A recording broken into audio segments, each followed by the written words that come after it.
All the kind of streets. I want to sit on the face like this. Yeah. It's not comfortable like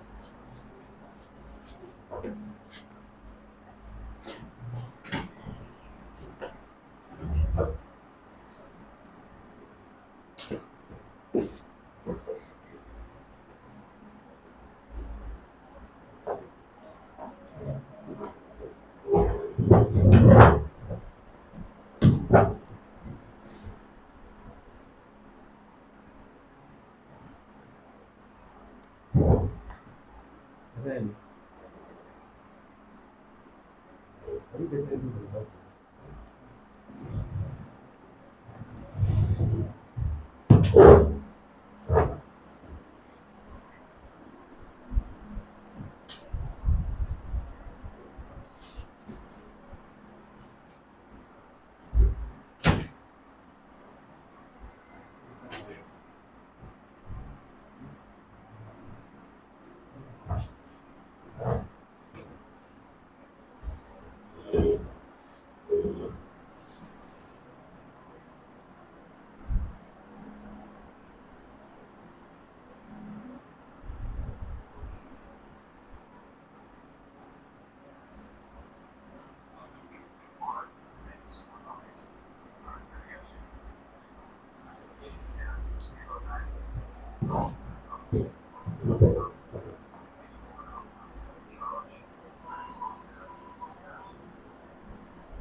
you know, there is a lot of it's a bit.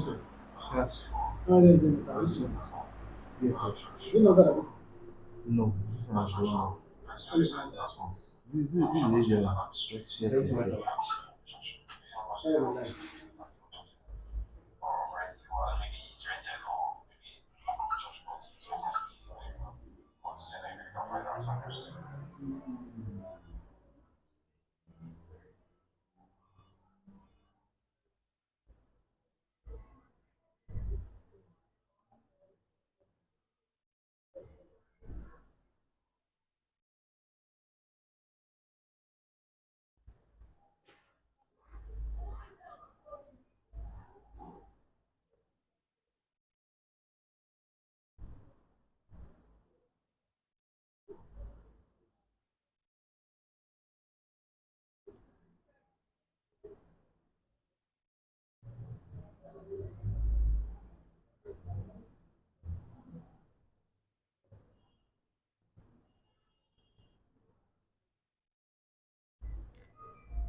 Sir, also we should proceed.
online audience.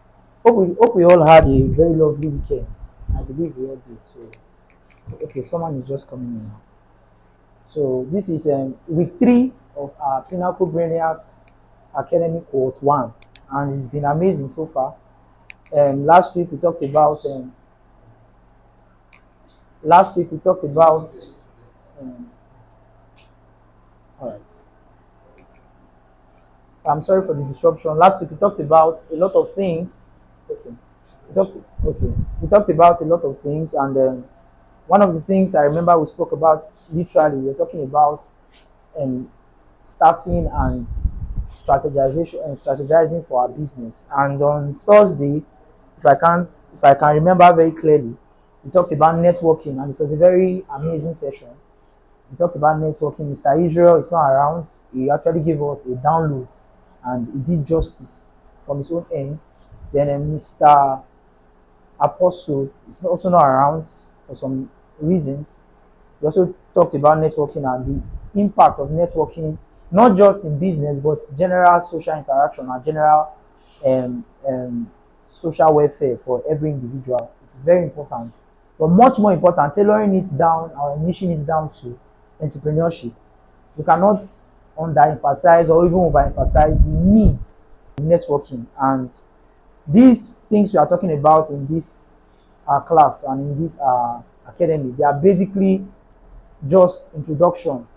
It is normally like every school curriculum and like every lesson that is being taught in school. Every person is expected after being taught in class. It's been discovered by research that only 25% of what is taught in class is what you retain, and the teacher at best, as good as he is, can only communicate 25% of the total body of truth or body of knowledge as regarding a particular topic. So the remaining 75% is now left for the students on their own to take out time to really dig into and get much more information that will really push them at a point where they have an edge over every other person. So the student that stands out in class is the one that is able to go beyond the teaching in the classroom and do his own personal due diligence in ensuring that everything as regarding what is being taught, he gets a good grasp of them. So that's what we are going to be doing again today. We are going to be releasing as much as possible 25% of whatever it is we are going to be teaching. Then it is necessary that every one of us, even myself inclusive, I'm also learning, I'm also a student, should go on their own to really take out time to do due diligence, to understand much more the concepts that are being taught to us. And because even the Bible, the great holy book, said that it's not the person that hears that is blessed, it's the person that hears and does what he hears that is blessed. So one of the responsibilities or one of the ways we do what we hear is by going on our own to do further research on the things we are being taught. It is very, very important. That is what separates winners from losers. Winners take what they get first-hand value on the surface. Welcome, Mr. Say, on the surface, and they just run with that. But winners are people that go deeper. They dig deeper to understand the working principles, to get a handle on the things that are being taught, in order for them to become masters in that thing that is being taught. So I believe every one of us here, myself inclusive, so when I'm standing here, it's a privilege to stand here and talk, because left for some of us, if we stand here also, we'll be able to do similar or even more. But the truth is, from some level of experience and from the things I've been taught, it is something that I believe I have, and I have what it takes in communicating these things. And I appreciate every one of us for our participation so far, our cooperation so far, and how we've been following up on the classes and on the lessons. It shows that we have respect for our destinies. It shows that we have respect for our craft. It shows that we really are diligent as regarding becoming successful in this enterprise or in this life pursuit of entrepreneurship. It's amazing. So for our online audience, those on YouTube, those on Telegram, you are welcome to class this morning. We're about to launch into another series of value impacting lessons.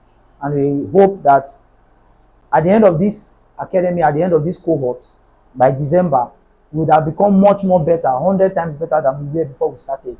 That's what we intend to achieve. All right. I want every one of us, we're in an interactive class, and I believe in feedback.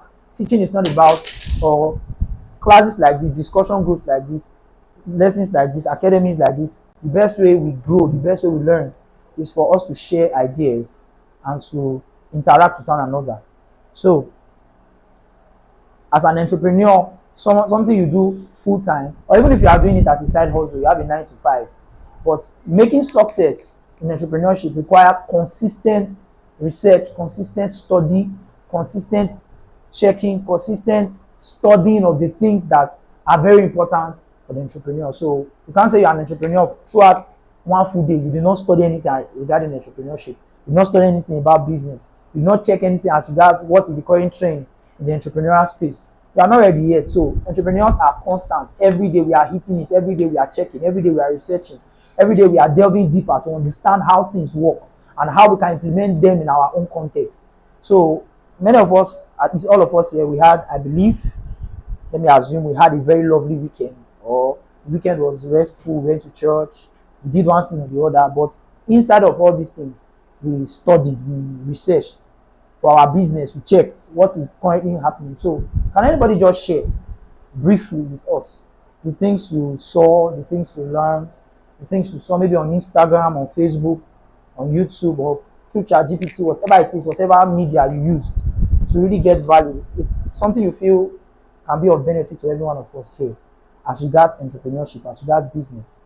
So is there any person like, okay, Miss will say thank you very much, we appreciate it. Miss Favor, I'm interacting. Miss Favor. All right. Okay, thanks, sir. On TikTok yesterday, I think 2 days ago, and yesterday, Okay. there was an entrepreneur talking. She sells skincare products, Okay. so she wanted to get something from another vendor that sells clothes, and she just asked her, "Oh, how much is this thing?" And the person told her the price.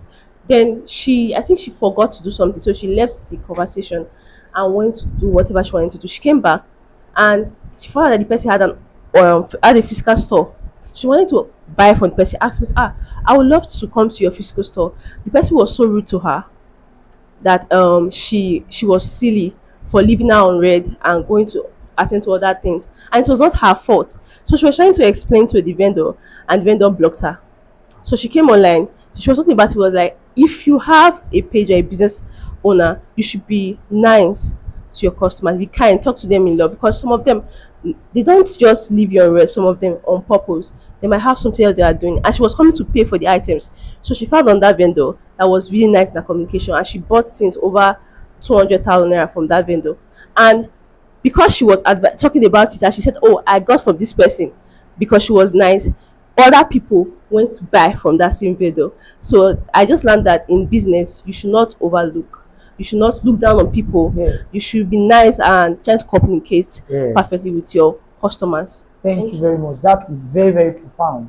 That is very, very profound. Customer management and for sales, because like we were saying, the lifeblood of business, the lifeblood of entrepreneurship is sales. If you are not selling, no matter the branding you have, no matter the vision you have, no matter the targets you have kept or you have projected for yourself, your business will go under, because sales is what drives the business. It's the revenue you produce that ensures that you are still in business, that ensures you are able to meet up and match up with the competition, and also ensures you are able to scale effectively. So, and where sales come from is through customers. If you don't handle them properly, if you are not cautious, if you are not someone that has patience, someone that knows how to manage people, at the end of the day, you end up treating people so wrong, people that can come back over and over again, you end up treating them wrong. At the end of the day, you do that to one person, 2 people, 3 people, and you have a reputation of being someone that don't treat people right. Which just no matter how much branding, no matter how much strategy you have for sales, marketing strategy, once people begin to know you, have a reputation as someone that is rude, that does not care about how people feel, that talks to your customers anyhow, with time, it's just a little bit of time. No matter how quality your product is, you will go under. That's how it is. Because look at that person now, just by being kind to one person, we create a chain reaction of patronage for that one person. Just by that. Because the word, thank God we are in the world of social media. The truth is, like the one that is currently trending, the reason why I'm going to state is because it's online. Someone posted tweets 2011, 2010. Paystack CEO, co-founder, 2010, 20 till now. the thing just resurfaced. Some people were still in primary school when those posts were made. Now they are dragging him for it. They have revoked his, they have suspended him from his company that he founded, and they are looking for other ways to, like, it's so messy. Like, if you read those tweets, you'll be surprised. And a lot of times people just tend to feel that they can just do anything, especially in this social media world. A lot can go online. Imagine that person coming online to rant about, if that lady wanted to be wicked, for example, I don't know if she tagged that, she could have just tagged the wrong person. If she had done that, imagine what that would have done to the woman. It would have been very bad. So the truth is, customer treatment, customer management, it is very, very important, and it is going to determine how much your business is going to fare in the long run. So you see a lot of companies, they said 3 ways a business can scale effectively. Either you have low quality products, or you have good customer interaction, and you have good marketing strategy, or you have a very high quality product. Most times they said good things sell themselves. You have a very high quality product that is not common everywhere in a market where there are a lot of infiltration of fakes and wrong kinds of products of the same kind, and you have very high quality products. You may not have very good customer satisfaction or customer management, or if you have a good marketing strategy with a very good product, people may be able to overlook your misbehavior and just want to buy from you. Or if you have good quality products and good customer satisfaction but low marketing, it can also help you grow your business. But at the end of the day, we have to look for a way to incorporate these 3 advantages into our business, where you are able to market properly, have an optimum marketing strategy, you have good customer relationship, and also you have, to a good extent, a fair or a quality product, a fair quality product. It will help your business to grow. But some people are failing in 2 of these things, and they are wondering why their business is not working. Especially that customer management, customer relation. It is very important. That's why they said, if you have low temper, if you have short temper, if you are someone that cannot take nonsense, you cannot be a business person, because you meet a lot of people. And sometimes it could even be the people that are treating, that came the first time, the first impression you had of them, the customer sounded rough, the customer left you on red, because like in this situation now, the customer left you on red, and a lot of things didn't go right at the first meeting. Those people may even be the ones that in the future will patronize you more in the long run. So you have to understand how to, especially your first time meeting with a customer, you have to understand how to relate with people and treat people right. So that's Miss Favor's contribution, and it was awesome. So Miss Ose, is there anything you checked? You could help us, you could share with us. You share with us. Thank you very much. Please, the mic. You need to capture it. Our voice is important. Good morning, Good morning. everybody. Yeah. I saw something online. It was last week. Alright. I filled makeup, I'm a makeup artist, and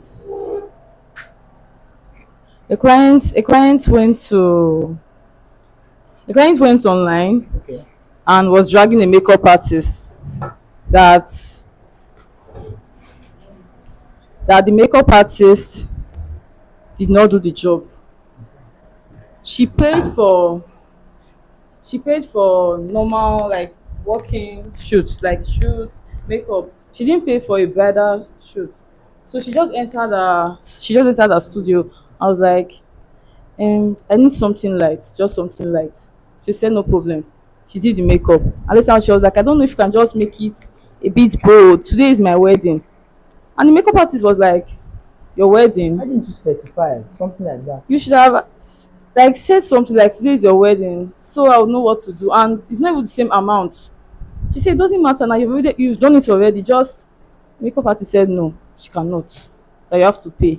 So she was dragging her, and led to the makeup artist losing customers because of the way she handled it. Even if you are right, sometimes in the business, sometimes you should just calm down.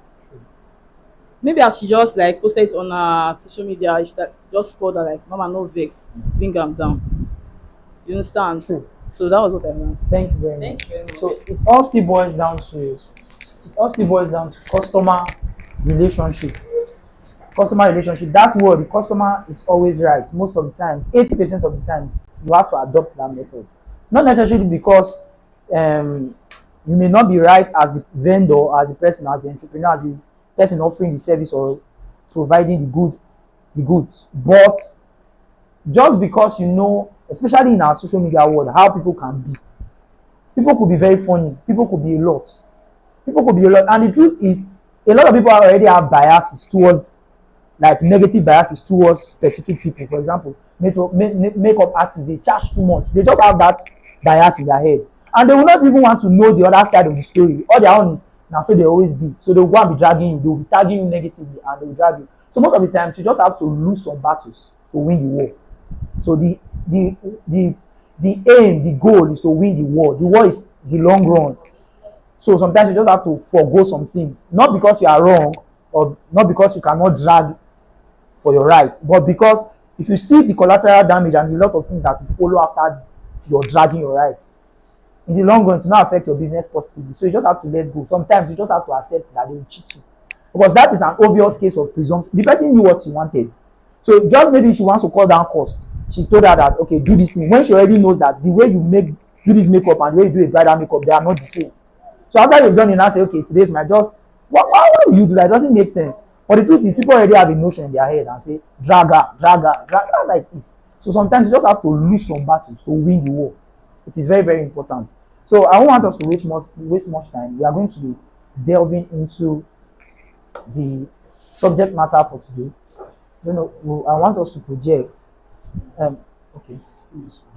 Shutting down. It's trying to do okay some time. All right. Okay, please. I don't know how many of us are following this platform on IG and on YouTube. Please, let's subscribe to the, if it's possible, if you can do it now, subscribe to the YouTube channels, Pinnacle Brainiacs Academy. You can subscribe to it on Instagram too. You can follow us on Instagram. And the response as touching the assignment so far it's not really been encouraging. And we talked about the fact that it is one of the strategy. One thing as a person, someone was asking me one time that, are you sure this incentive people are talking about, are you not just trying to use it to get people to join the? I was telling the person that as a person, I really I'm a Christian and I strongly adhere to Christian principles. Anytime I see that I'm going to be involved in something where they are trying to use a bait to capture people that they will not fulfill, I don't usually involve myself. I as much as possible, I run away from it. So whenever we are giving promises here, we are standing by our promises. So please, those things we spoke about, that will be the eligibility claim for you being able to assess the incentive that will be given. They are very, very, very, very much important, because only those that follow through with those requirements will be eligible to get those things we talked about. So please, you have to, let me just recap in case you have forgotten. For you to be eligible for the incentive we are going to be giving after the end of this cohort, number one, you have to have your business registered, because it's only registered businesses that we are going to empower. So you need to have your business registered. Then you also, and we're saying that we can help in case maybe it's something you are stressing yourself about, or it's going to be too burdensome on you financially. It's not too expensive though, but we can also help you if you come to us. So your business must be registered with the Corporate Affairs Commission, and we're saying that the best for you to do now, looking forward to next year, seeing that the tax reform is going to affect people that just have business names negatively, it's better for you to register with your company as a limited liability company to separate you from your business.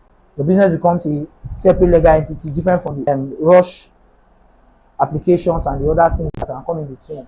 So it's just for us to help you register and do those things effectively. So please, let's ensure that we adhere to these things, so that at the end of the day, you'll be among the people, the lucky people that will be empowered. So these are the requirements. All right. We talked about networking the other time. Before we proceed, we want to use our screen to check and to project. Before we proceed, we were talking about networking. Misu said, what do you understand networking to be? Networking. Misu said, yes. Networking and its effect in business. Yes. Um, I think it's like a form of advertisement, advertising your business, Okay. something like that. Okay. I don't know. All right. Networking. Miss Favor.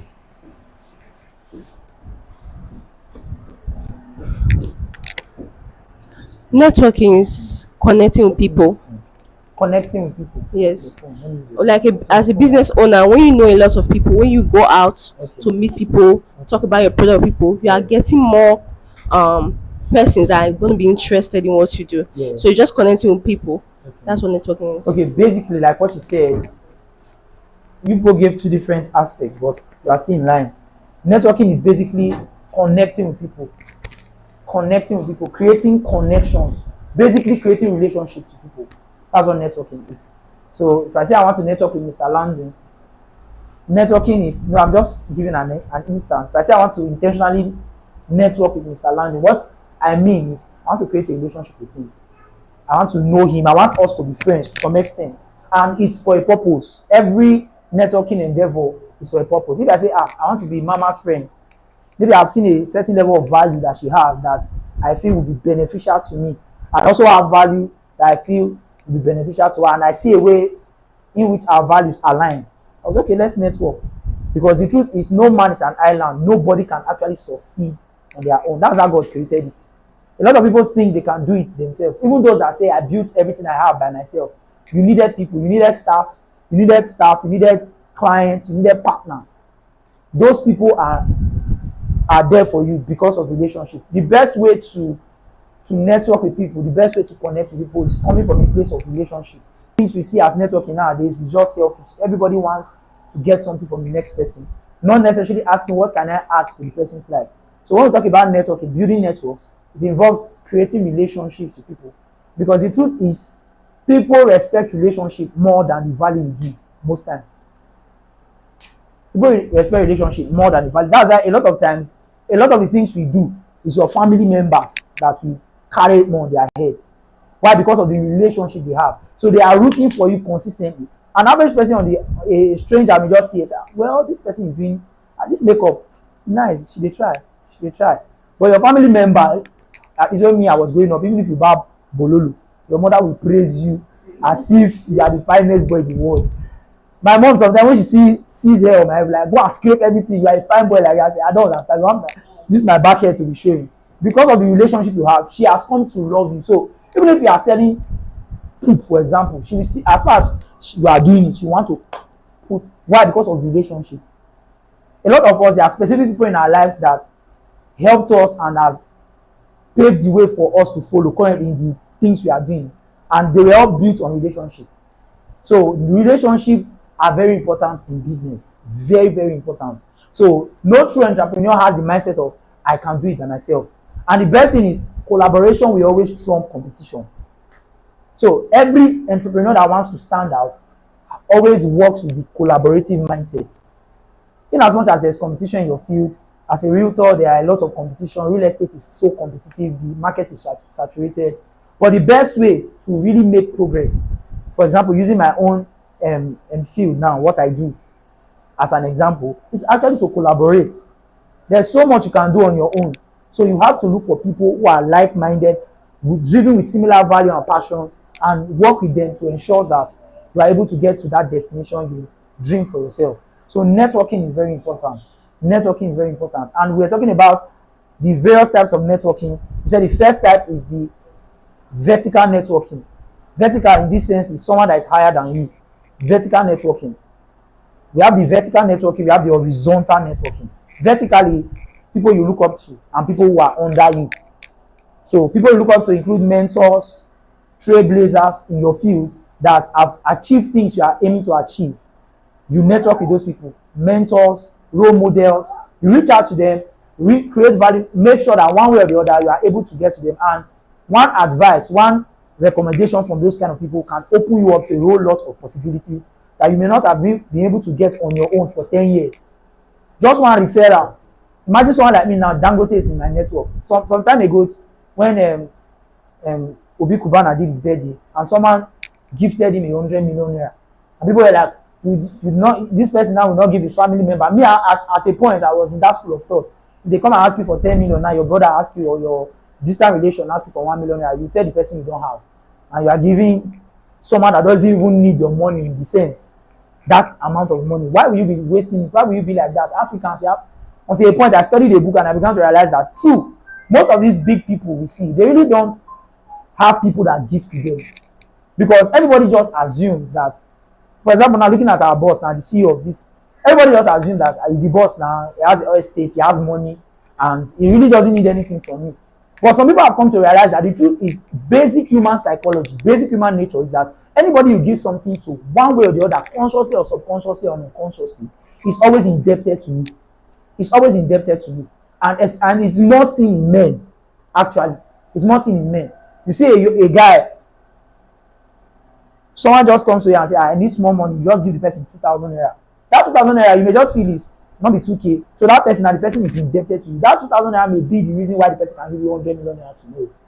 Why? Because you helped them where they don't have. So most of the times, when we see those things, we're like, why will you be giving big men the video? Why will you be giving those people money? But you do your circle, and you come with value first. Just one recommendation from that person can open you up to more than ×3 of that money you gave to them. So that's why most times you see people giving money to rich people, they are just trying to win their hearts and to find a special place of favor before them. Just one contract that man now will give to the guy that gave him 100 million naira can open a whole lot for the person. So networking is very important. We talked about vertical networking. You cannot do it on your own. You need mentors. People who have, if you are here and you are doing business in whatever niche you are, whatever industry you are, the beauty industry, real estate sector, logistics and transportation, whatever it is you are doing in tech and media, whatever it is, you need a mentor actually. You need a mentor that will be able to guide you along the steps, guide you and show you the ropes on how to go about what you are doing, because they too have gone through the path you are treading and they know the various ways to navigate without you making mistakes. So it is very important. Then we also have horizontal networking, where people at the same level with you. They help to keep you accountable, keep you in check, always ensure that you are not making mistakes. Then we also have another level of marketing that is called the relationship based. All of them is actually relationship based, but this one is more informal, which include your family members, your friends, your well-wishers. Those your friends and well-wishers, actually your family members. Those are people that are your network by relationship, either by blood or by friendship or whatever it is. So especially those by blood, those ones, they don't have any choice. They cannot throw you away. You are their brother, you are their sister. They love you no matter what you do, and they will encourage you and support you as much as they can. So that is another set of networks. It's very, very important. Then we have joint vision networks, where you have clubs, something like Pinnacle Club, for example. Now it's also a very powerful network. What binds them together? We all are from Edo State. We are Benin people. So being in that kind of place, you have your alma mater, your old boys or old student association group, your secondary school class, your platforms. That's also a type of network too that can also help you, based on the fact that you guys grew up together, university course mates and a lot. That's another network. So you have to be very big on networking, because your network is actually your net worth. Your network is what shows your network. They say, show me your friend and I will tell you who you are. Apostle Selman, one of the men I respect, a man of God, he said something very profound. He said, if you are a friend of 5 fools, you do not count where there are actually 6 fools, because for you to be friends with 5 fools, you too are a fool. If you are in the midst of 5 billionaires, it's just, even if you are not a billionaire yet, they are your friends. Constantly you relate together. It's just a matter of short time. It's just a matter of time. You will become a billionaire too, because you cannot rub minds with billionaire consistently and you are just there. One way that they contribute money for you, you take. Somehow, you will also become a billionaire. So it is very, very important that we are intentional with our network. We are intentional with our network. I met a very crazy networking inclined lady last year. And she was like, she gave herself a target. She's into Oriflame and those networking. It's actually a networking job. She said she gave herself a target that for every day of the 365 days of 2024, because she took my number that day of 2024, she's going to be getting one number, at least one number of a person she has not met before each. And she will ensure that the person can see her status, can view her Instagram. She will just ensure that you are following her on Instagram and you can view her status. Why? Because the more eyes that see what you do, the more relationship you build around your brand, the more you are going to be getting sales and patronage. So a lot of times for many of us who are bootstrapping is the process of starting from the scratch with little or no resources at hand. Many of us here, we are currently bootstrapping. Started from, we really don't have much. It's the little resources at your disposal that you are engaging and deploying for your entrepreneurial vision. For many of us who are bootstrapping, a lot of times the first monies you are going to make before you even start making the real money in entrepreneurship are going to come from relationship-based interactions. My friend, she does makeup. I want to recommend her to another of my friends. That's how it starts. That's how you start building your brand until you get to that point where you don't need those kind of recommendations. Everybody now knows you. You are now an household name. Everybody knows you. But before you get to being an household name, you have to start from the network you already have. So if you are not intentional with networking, intentional with creating strategic relationships that can positively affect your brand, you are not going to do much, especially when you are starting from the scratch. So it is very, very important. We are big on relationships. So we go for events, you go for weddings, you meet people on the road, you meet people in the bus. You should be bold. You should be, like we were saying, if you are still someone that's ashamed, what will people say? If I come and meet the person, will they not say I'm desperate? Will they not look at me somehow? If you are still that kind of person, you are not ready for business. You are not ready for business because the first person that will carry your business on his or her head is you. So if you are not putting your business on your head, making people know that I am proud of what I'm doing and this is what I do. I'm not a thief. I'm not doing hookup. I'm doing a very legitimate business. So why should I be ashamed of what I'm doing? I should not be ashamed of my hustle. So I should be bold enough to meet someone on the road the first time and shake the person and tell the person, I'm a realtor, I'm into real estate, I sell lands, verify lands and properties, I'm tested and trusted. And if you need any advice, if you need any legit property within Benin City, in the south, and even in Nigeria, I can help you get it. You should be bold about it. I do makeup, I'm good. Give them your catalog, let them see what you have done. You should be bold about it. So every day you should be intentional with meeting one new person every day, reaching out to people, talking to people, sharing value. And they said that, I'm just doing a quick recap, the best way to network with people, the best way to connect with people is to be ready to give value first. Be ready to give value first. Some of us, we just feel like some of these big men. Someone told me that the truth is a lot of these big men, they are the easiest people to please sometimes because things that normal poor man will not value, they value those things a lot because they don't see people give them much every time. So you just, what is palm? To you, the palm is cheap. He can afford bigger than that normally. But the fact that you could even think of him to give him that shoe or whatever it is you are giving to him, will make him feel like, wow, this person is a nice person. I've not even done anything for this person. This person is giving. So you should have that mindset of always give first before you receive. That's the best way to network with people. So imagine I'm meeting Miss Ose the first time now, and all I'm just interested in is how she can help my business, what she can do for me, I'm not even thinking about her, like, how can I be of value to you? The truth is, people sense genuine concern. People sense genuine motives when people come to them. People sense genuine motives. It's not that sometimes they decide to just let something slide. My mentor, the proprietor of this academy, in the person of Pastor Builder Samson Arilaja, he told me something that don't ever think that the next person sitting close to you is a foolish person. If you think you are wise, people are very wise. Sometimes people just decide to turn away their face from the rubbish you are doing. People are very intelligent. So if you think you want to be doing this way to people, you are trying to come into someone's life and all you are just interested in is, what can I get? What can I get? People, they sense those things very quick. So when you come to someone and the person is saying that, okay, this person wants to be my friend, this person wants to be close to me, but this person is actually looking for ways to add value to my life, no matter how small the value is. They will be more inclined to open their hearts to you. They'll be more inclined to open their hearts to you. So please, let's be very, very intentional with marketing. Let's be very, very intentional with marketing. It is very essential. It is a prerequisite. It's something we cannot do without. Every day, tell someone about what to do. Every day, meet with a new person you've not met before. Tell them about what to do. Be bold about what to do. The best they can do to you is, I'm not interested. It will not kill you. You won't die. You won't die. The best, they look at you somehow and they will tell you, leave me alone, I'm not interested. You will not. It will not make you short or tall. It will not make you richer or poorer.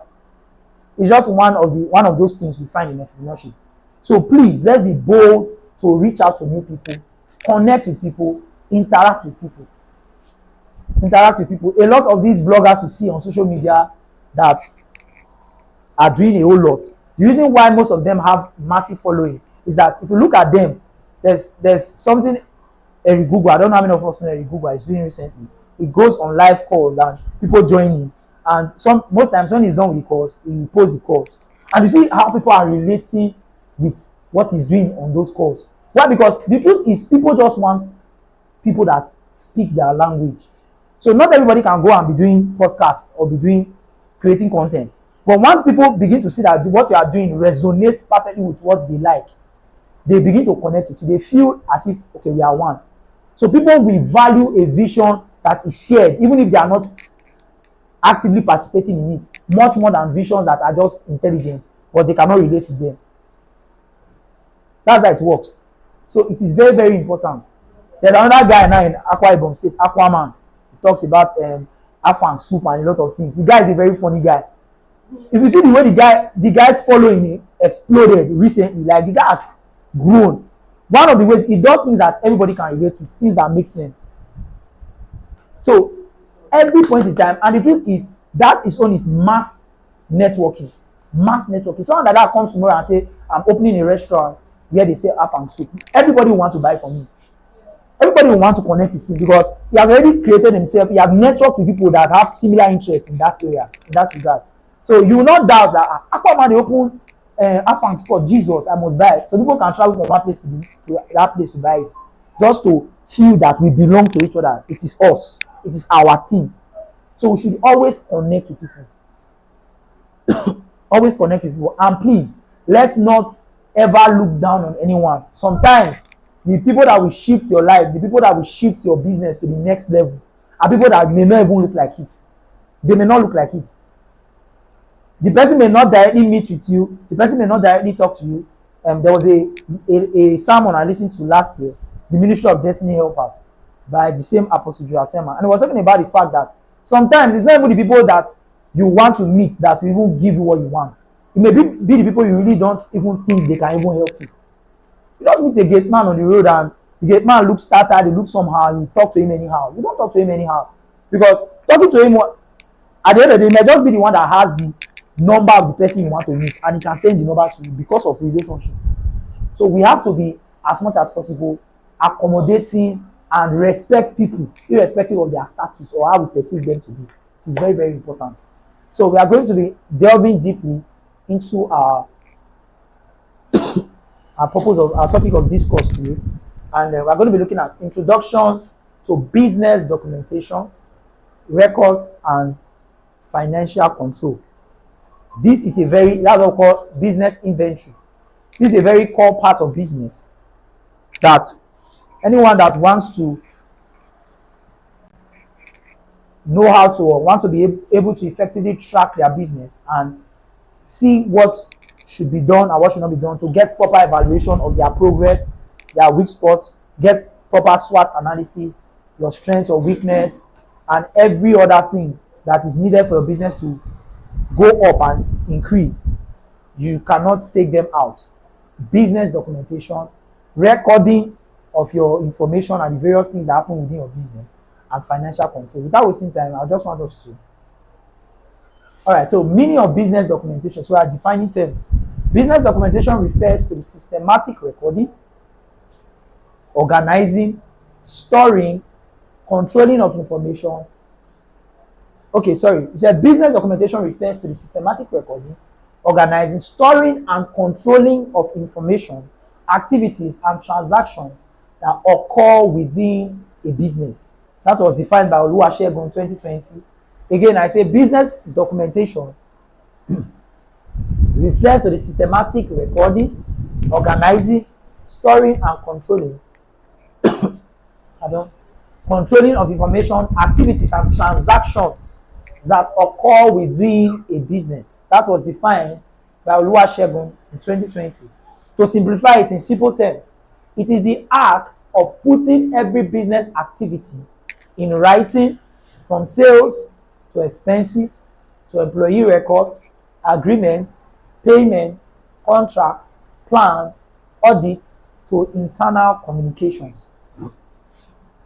Internal communications. So it is very, very essential for every business to be able to put every business activity into writing. Because when you don't document your activities, you don't document the things that happen within your business, they said a short pen is better than a long memory. You may not be able to capture fully the various activities and how they play out if you don't document them and write them down. So it is very, very essential. It is very, very sacrosanct that you take out time to record, document. Recording maybe with your pen, you could have a book, or there are apps now online that you can use to do these things, make it very easy for you. So it is very, very important for every business person to engage and to deploy this method in their business. It is very important. Business documentation. The next slide. Documentation is the memory of the business. Documentation is the memory of the business. You need to have a document of how much comes into the business, how much leaves the business, how much you are allocating for various segments of the business, how much you pay staff if you have staff, your salary structure. Everything should be well documented. Everything should be well documented, well detailed. Nothing should be left undone. Nothing should be left unrecorded. It is very important. Documentation is the memory of the business. Without documentation, a business is blind, uninformed, and vulnerable to losses. So without documentation, a business will be blind, uninformed, because you cannot make informed decisions, and even do proper appraisals without accurately documenting every process that you've implemented in your business. It is very, very important. And it also makes your business, not documenting business and activities within your business can lead to vulnerability to losses. You become vulnerable to losses because there are many areas that you will not be able to take account for. You will not be able to keep track of if you don't document. It is very, very important. You need to have an inventory. So the next slide, sir. So importance of business documentation. What is the importance of business documentation? The next one, say A, it provides evidence of transactions. First importance, it provides evidence of transactions. Documents act as proof that something happened. Examples: receipts for payment. Imagine someone comes to buy land and you just say, okay, I've gotten the alert. No wahala. When you come, we'll just do document for it. It doesn't make sense. There have to be well documented receipts, proof of payment to show that okay, you paid, and the buyer or the client should also have his own receipt. You have your copy. It is very, very important. You cannot say you are selling, you don't have receipt. That's why most times, one of the first things agencies, companies, or businesses do is they create a receipt system. They just do it so that anybody that patronizes them, will be an online receipt, a physical receipt that patronizes them, they document it, they give you a receipt to prove that you have paid and purchase has been done. So number 2, invoice for sales. This is also another very important part of documentation. Sales invoice. Number 3, delivery notes after supply. So after you supply, you send a delivery note that okay, the transaction has been completed. There has been the process of exchange of goods or service has been completed. So there's a delivery note that it has been done. Then we have contract agreements between partners. This one is something you cannot even, it's not negotiable, especially for things that are very, very important, like let me say real estate partnership or whatever it is. There's a need for agreement, and it has to be legally binding. There's a need for agreements. There's a need for agreement. For example, now the most common way we see that is in sports, in football, for example. You see a player wants to move to another club, there's a contract agreement that is signed between two clubs that is binding, and if any of the party defaults, there's a particular fine that's attached to it. It's like that. Nowadays, even in marriage, there's something they call prenuptial agreement, where people say, okay, this marriage you are doing is contract. That's what we call contract marriage. It's called a prenuptial agreement, a prenup. And what is the use of the prenup is, in this our relationship is transactional actually. In this our relationship, if anything happens and divorce occurs, this is how much the person that initiated it or whatever it is, there's a contract that we both agreed that we are going to sign. This is the amount that is eligible, that is you are entitled to after the break of this relationship. So that nobody will exploit any other person. That's what is now reigning in the Western world. So that someone will not just wake up one day and say, I'm tired of the marriage and all your life savings, they have taken it away. So most times people save and guard themselves with contract agreements. Even now, which is unfortunate, it's not supposed to be marriage. It now happens. It's supposed to be for better, for worse, but a lot of things happen along the line. So they have to sign a contract between the two partners. So that in the case of profit, this is what we get. In the case of we leaving each other and we are dissolving this partnership, this is how it's going to be like. Because most of the times, not paying attention to details like this, in the long run, can come back to affect you. That's why we say in business, you don't do business with your emotions. Business should not be done with emotions. Everything should be documented. Should not be done with emotions. Someone like me now that I'm into real estate, I don't want to do, you know, my guy now, no worry, I'll give you the money when the time comes. Then tomorrow you'll not be telling me something else. When I'm talking in court, there's no evidence to prove. So as you are telling me, I know we are brothers, we are good guys, we are friends, but we have to sign this thing. I beg. There has to be a proof that something like this happened. It is very, very important. We cannot underplay and downplay agreement and documentation in our business. It is very important. So this makes operations traceable and reduces disputes. It makes operations traceable. It gives you the ability to track operations accurately and helps to reduce disputes and confusions that may come from forgetfulness. Or someone say, okay, I paid on the 18th. The other person say, I paid on the 20th, and it's causing issues. We just go back to the document that the legal document or whatever it is that is showing that transaction, and it clears all the doubts that okay, so it's me that made the mistake, not you. It's actually on the 18th. But if there's no documentation of those things, it can cause problems. So it is very, very important. It is very, very important. The next part. Number 2, ensures accountability and transparency. Documentation helps management monitor 1, how money is spent. 2, who approved a transaction.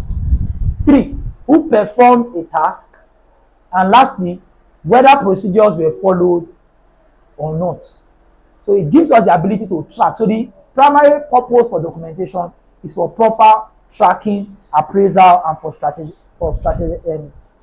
planning and strategic planning and working on your business. So it is very important for documentation is very important for tracking expenditure, tracking systems and processes, and also tracking how work is done in a business. It is very, very important.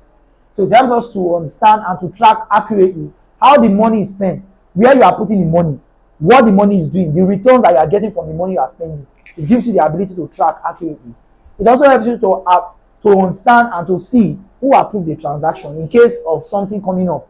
Who approved this transaction? Who performed the particular task? And what procedures were followed? It is very, very important.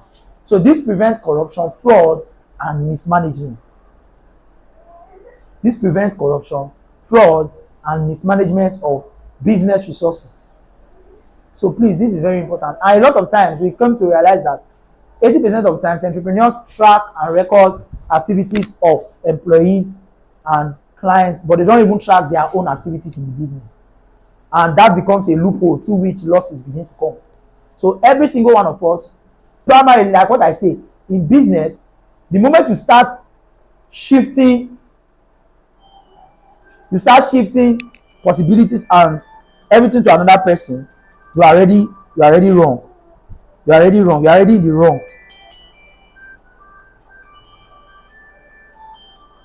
Please, I'm coming. What's this?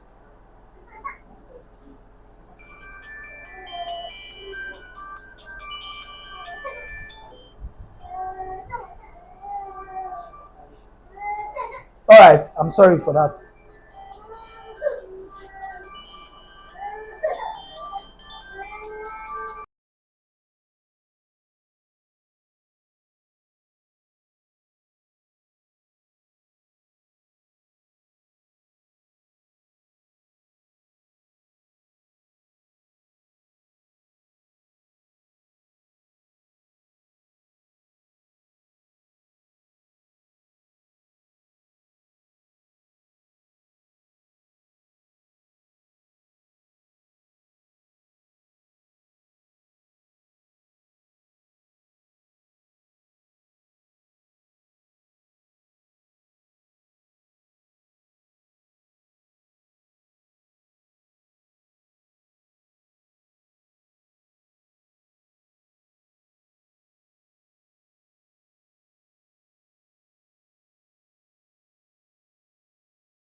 Notifications, very important.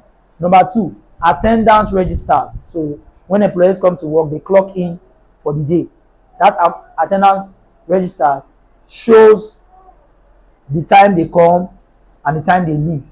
We have it here too. So then we have payroll records. Payroll records, that's the payment, the record that shows the payments issued or payments given to staff for their services rendered. Payment records or payroll records. Then we have performance appraisal forms.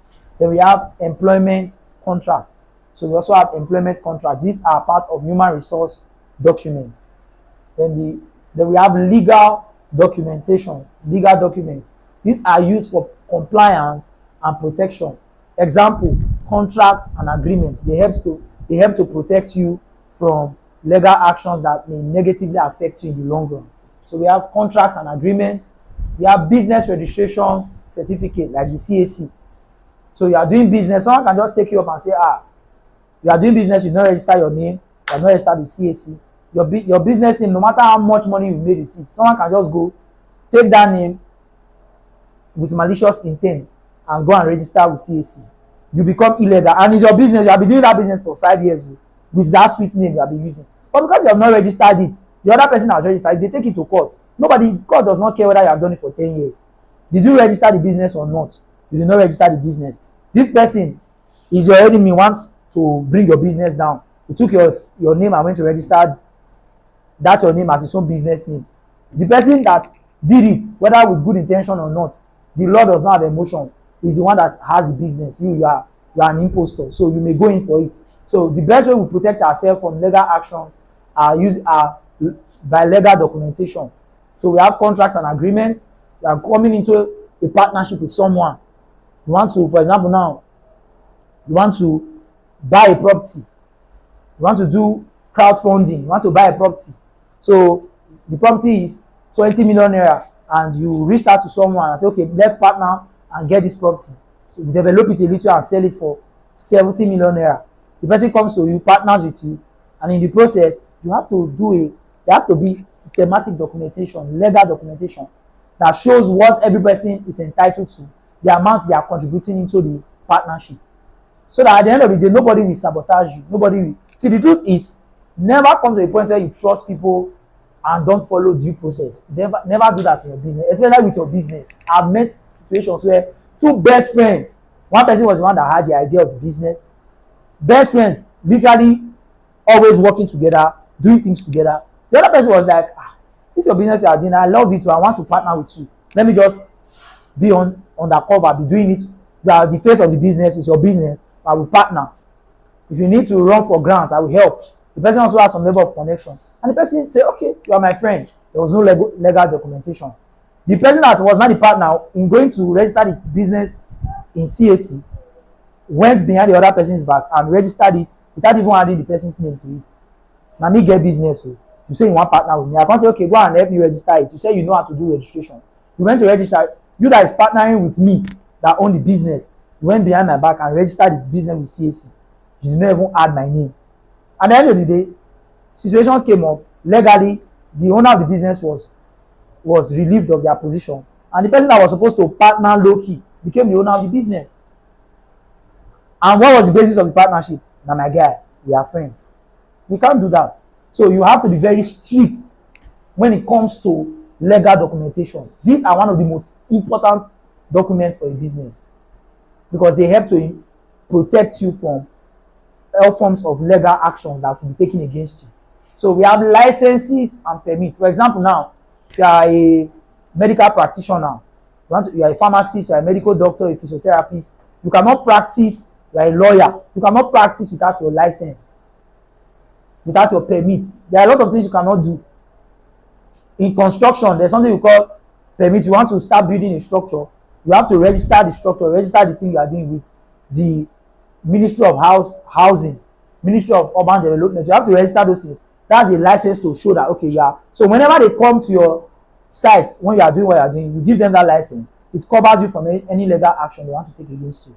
So they are very, very important. Then we have MOUs, Memorandums of Understanding. It's also very important It's a very important legal document. Then we have leases for office or land. Leases for office or land. Without wasting time, let's just go to the next. Then we have administrative documents. Please, every one of us, we should create a system where we can incorporate these things in our business. Very, very important. We have to leave no stone unturned when it comes to business documentation. Never assume that it dey my brain, I go always remember. No, write it down somewhere. Get books, special books for each of them. It's 6 books. Write them, label them for each of these categories we have talked about. You have financial documents, you have legal documents, you have human resource documents, you have administrative documents. Very, very important. So these are used for internal operations. Internal operations within your staff and your business. Inside, for example, now, all of us, like in Pinnacle Builders, for some of us that are here, that are full-time staff, there is a mode of conduct. There is a, what do we call them? Standard operating procedures. Those are documents that shows how every staff is supposed to behave within the business environment. So within the workplace environment. So minutes of meeting, that's a document. So before a meeting starts, someone has to take minutes. And for another meeting of that same nature taking place in the future, we can refer to the minutes of the past meeting to bring us to a point where we can start from where we are going. So minutes of meetings, very important. Number 2, we have policies and procedural manuals. Procedures manual. Policies and procedures manuals. These are part of the things that staff training is made for.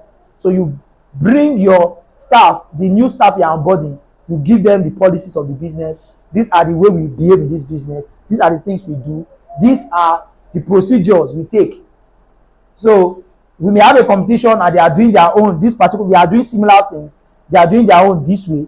Our own procedure is different. You cannot copy their procedure. What makes us unique is our own procedure. So you can have 2 companies doing similar things, but the procedures they take in doing the same thing that they do is not exactly the same. And every employee should be well abreast with the procedures that are to be carried out or that are to be undergone in the processes of doing what we are doing. It is very, very important. Then we have reports, weekly reports, monthly reports, quarterly reports from every staff, from every office within the organization. Then we have internal memos. Memos are like what we use to pass information. The meeting will be holding so time. Every staff is supposed to come on time, dressed like this. Internal memos are also documents. Then we have work schedules and duty rosters. These are quite self-explanatory. So the next one. So role of proper record keeping in management decisions. 1. Effective record keeping supports management by A. Showing financial health. Management can know profit or loss, level of debt, liquidity, and net worth. Management can know the amount of profits we are getting or the amount of losses we have acquired over the period of time. They can also know the level of debts that have been accumulated over a period of time and what we should be doing to offset those debts. The liquidity level, how much liquid cash, how much do we have on ground? What is our current bank account balance, liquidity? How much money do we have that we can use to do what we want to do? It gives a clear-cut, without any form of confusion, overview of how much you have, how much the company is worth, how much liquidity is on ground for what we need to do. Then it also shows the net worth. Most of the times, net worth and liquidity are not exactly the same. For example, now we hear that Elon Musk is so $1 billion rich. He does not have that billion in his account. That is not his liquidity. That is just a summation of his stocks, his assets, and the things that he has. So his liquidity is actually how much amount is in his account currently. It may not even be up to $1 billion in terms of liquidity. So liquidity is cash at hand, cash you can use to do what you want to do. So if you have 50 lands, for example, 50 landed assets, you have 50 lands. That's your worth. If they want to get your net worth, they estimate how much each of those lands cost, and they will say, okay, this is Mr. Glory's net worth. But when they talk about Mr. Glory's liquidity, open his OPay and see how much is his OPay amount. So that's what his liquidity is. Do you understand? So a company can be worth billions of dollars, but their liquidity could be just a few 100 million. That is the amount of money that is on ground to be used. Because for you to sell land, it may take time. So it's that money you have in your account that you are using. So proper documentation helps you keep track of how much you have cash at hand. And it also helps you estimate your net worth, both cash at hand and cash that is found in things that you have. So this helps determine whether to expand, reduce spending, or change strategies. Boss was saying yesterday in the class that I was teaching online that there was a time he did, thank God he's a very detailed person, he was recording how much he was spending monthly. Because he was saying that sometimes as if I'm making money, but I see the money don't reach. Something like that. So he said he decided to be checking how much he spends on fuel every month, how much he spends on petrol. And it's called that petrol was eating so much. So because he was recording, he was able to see that, okay, this amount I'm spending on petrol every month is too much. So I have to cut down on it and look for alternatives to make it much more better for me. But if he was not keeping record, he would have not been able to track it accurately. So it is very, very important. Keeping records, for example, now there are some, like also, let me use this our company as a point of contact as an example. For example, there are a lot of marketing strategies and outlets we use. We go on radio, we go on air, we do a lot of things. And as a company, it is very important that we keep track on those things to be able to see, okay, which of these advertisements, which of these advertising platforms, which of these marketing strategies we have been applying has been giving us more results. Because it is one that is giving you more results that will determine where you should be investing more money into. So we do radio, we do TV, we do social media ads, we do jingles. Which one of these ones has been bringing more patronage to the company? You cannot get that estimation without proper recording, proper tracking of your activities. So it is that information you get from that record that you have kept that will now show you, okay, I have to do away with this one and focus more on this one, because this one is the one that is giving me more patronage. The other one, I've not gotten enough clients for this, so it's not working. So recording is very, very important. So the next B, it helps to forecast future trends. It helps to forecast future trends. With documented sales data, management can predict peak seasons, slow seasons, market demand patterns, customer behavior trends. Peak seasons, slow seasons, market demand patterns, and customer trends. And what this does is it helps you to know where to focus your effort and your energy on, so that you'll not be majoring on minor things and minoring on major things. So when you know that, okay, for real estate, from October to December is a peak season, so you know, okay, that's the season I should intensify my marketing campaign and do the other things. In between the year, from inside June to August, September, it's not so you are not discouraged. You are able to prepare yourself for the peak seasons to be able to maximize your resources. It is very, very important. It also helps you understand customer behavior trends. How do customers behave? When we launched this product, how did they behave? What was the philosophy around the product that made people buy into it as much as they did? It's through recording and keeping of book that helps you track these things properly. So the next slide. C, it helps to improve accountability. Managers can easily track who authorized payments, who supplied goods, who approved purchases, who handled inventory. It eliminates guesswork and blames. So it gives you a clear-cut, very, very, very clear overview of the systems that are in place in the business, so that you are able to track easily what goes in and what goes out and who authorizes them. So there will be no guesswork and there will be no blame games. D, it supports performance evaluation. So well-kept HRO and sales records, HRO in this case is human resource, staff, employees, etc. Well-kept human resource and sales records review top performing employees, poor performing departments, asset productivity, which project is profitable and which one is wasteful. This helps to improve organizational performance. Generally speaking, like what we are saying, document keeping of business documents, keeping of business records is something you cannot do away with. Very, very important across the various categories. Very, very, very, very, very important. Very, very important. Very important. All right, the next one. So risk of poor documentation. So if you don't document properly, or you don't even document at all, what risk does it pose to your business? A business without proper documentation is exposed to one, financial losses. You will not be able to track your finances properly, and as such, whatever is not well tracked, you will not be able to even know when money is leaking out. So it exposes your business to financial losses. Two, it exposes your business to fraud and theft. When you don't know who is authorizing payment, who is authorizing sales, who is authorizing purchases, someone can just manipulate figures and you will not be able to know. You will not be able to keep track of it.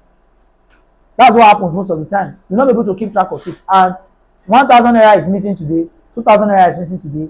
It's an accumulation. It's point to come. That's much more money that everybody is taking from the business. We damage the business.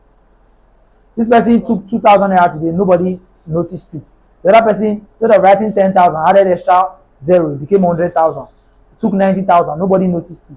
The company may be well to do, having big money. If you compound over a period of time, it will become very obvious that something is wrong. So it gives room for fraud and theft. Number 3, tax penalties. When documents are not well, the revenue coming in every month is not well documented, you could begin to fail or begin to pay your taxes short. And if it is discovered, you can go in for it as a business. Number 4, legal disputes, like we were talking about just now.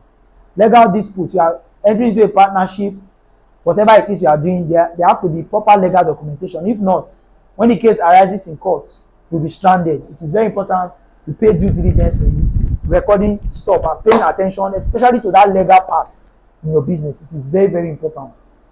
Operational confusion. Nobody knows who is doing what. Nobody knows the role that the other person is playing. Nothing is clear, nothing is explicit, nothing is well defined. Everything is just haphazard. If you are not documenting properly, there will be confusion in operation. And people will be overstepping their boundary or understepping or underperforming because nobody knows what they are doing. But when the roles are well documented, everybody knows. For the chief operation technological officer, CTO, this is what you are doing. For the chief operating officer, this is what you are doing. For the CEO, this is your jurisdiction. For the marketing manager, this is your jurisdiction. Everybody knows their roles to play. So if you are not performing up to your role, you will be accountable. If you are performing above or you are stepping into someone else's jurisdiction, you'll be brought to book. So proper documentation makes sure that there is no operational confusion. Everybody knows their place in the business. 6, poor decision making. Poor decision making, it exposes your business to poor decision making. You are not able to make cutting edge decisions that will place you at a point of advantage. Then number 7, loss of customer trust. It brings ultimately loss of customer trust. For example, if sales are not recorded, marketers may misreport, leading to revenue leakage. It is very, very important that sales are recorded. So best practice for effective documentation. We are just going to run through this. The next one. Okay. To maintain strong business records, 1, keep documents organized by categories. All the categories that we've talked about just now, at least you've been snapping. On your own, go home, get a book, maybe 2 or 3 books for each category. This and this and this are what I'll be doing for. This and this and this. So it is very, very important. Some of them are very practical. Some of them, you just have to do them and keep them, like your CAC. You don't have to be repeating it every time. You say once and for all thing, you just do it and keep it somewhere. But it covers you, it is there, and it ensures that your business is safe from every legal action. So some of them need routine activity constantly. For example, now, sales report is constant. Profit and loss is constant. Stock inventory, it is constant. You have to always do that. Opening stock, closing stock, you have to do it every day. It is very, very important. So entrepreneurship is a lot of work. It's a lot of work. Me myself, I'm seeing myself areas where I have to really up my game. It's a lot of work. Number 2, Use digital and physical backups. You have to automate as much as possible in this our digital world. Automation is something we all should be striving towards. Automation is keeping a system running with little or no personal involvement. That's automation. Keeping a system running with little or no personal involvement. That is what we call automation. So there are a lot of apps in the world now that have been created that helps to track things with just a little input from you. So we have to be very intentional with automation. So keep documents organized by category using digital and physical backups. Number 2. 3. Ensure all transactions are recorded immediately. A lead reaches out to you, a client reaches out to you that he wants to get something. Instantly, don't say, okay, let me go and come back, because you may forget. For us who are into real estate, are doing sales, that's what I used to do. I create high volumes of patronage. Maybe in a day you do 50 sales, 60 sales. To be able to keep track with them, immediately they reach out to you, you create a system where you record them immediately. Like, that's what we do in Pinnacle Brainiacs. Once the person walks into the reception office to greet, you came to say hi, whatever it is, you write your name when you came in and when you are going out. It's for inventory. It's very, very important. And the reason why you came, for effective follow-up. It is very important. Use standard templates for consistency. Use standard templates for consistency. So you have to create a system or a template that will ensure that you are consistent in keeping and documenting those things. Then that's number 5 now. Train staff on documentation procedures. Every staff should be well trained on the procedures for documentation.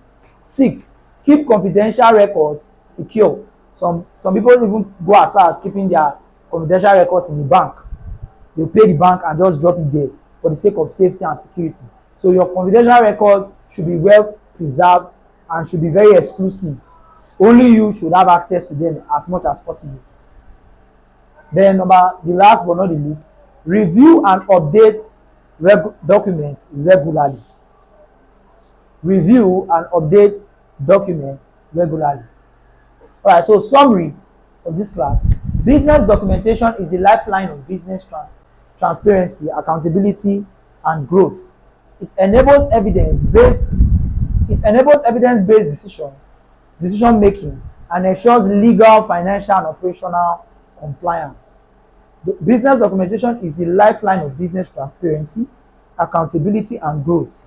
It enables evidence-based decision making and ensures legal, financial, and operational compliance. So, types of business documents. Business documents are the records, papers, files, digital materials that capture the activities, decisions, and transactions of an organization. They help ensure transparency, accountability, and smooth operations. These documents are grouped into 4 major categories. Number 1, internal documents. Internal documents are used within the organization to support communication, coordination, and internal control. Examples of internal documents: we have memos, short written messages for internal communication within the organization. Then we have staff records, employee files, attendance sheets, appraisal records. Then we have internal reports, monthly sales reports, stock reports, departmental performance reports. Purpose of internal documentation: maintain internal communication within the staff and even the workers within an organization, support human resource management, track staff performance and departmental efficiency. Then we have external documents.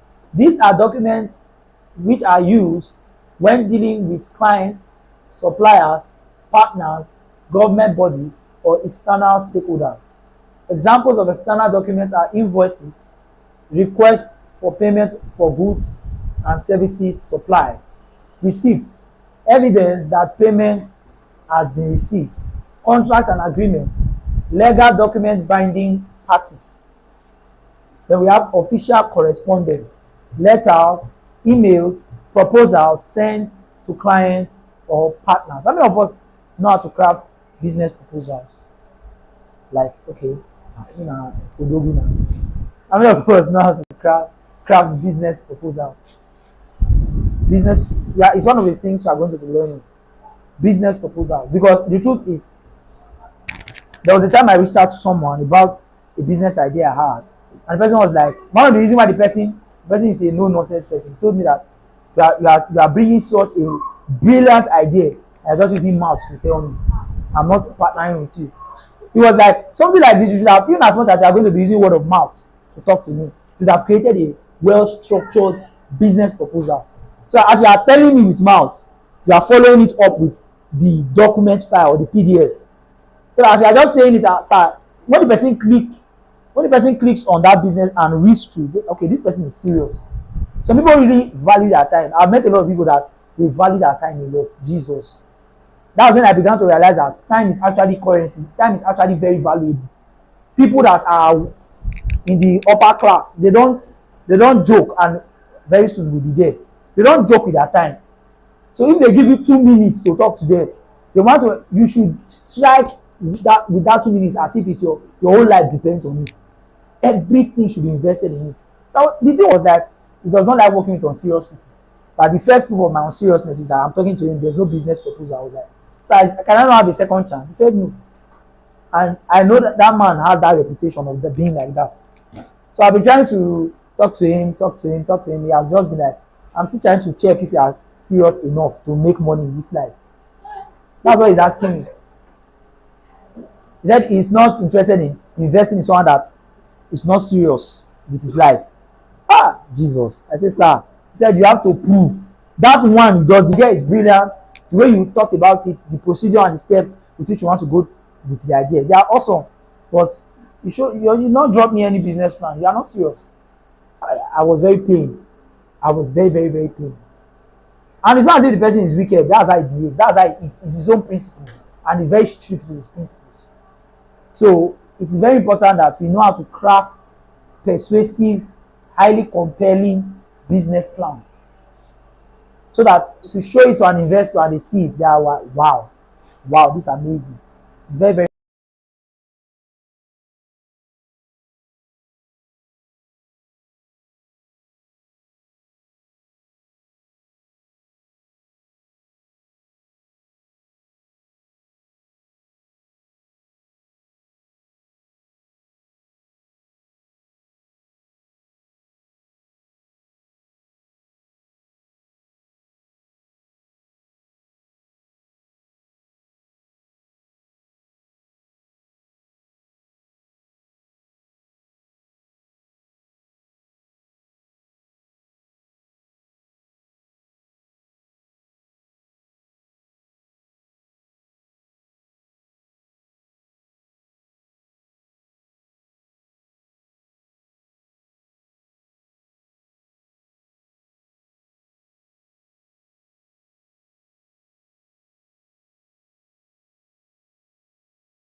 All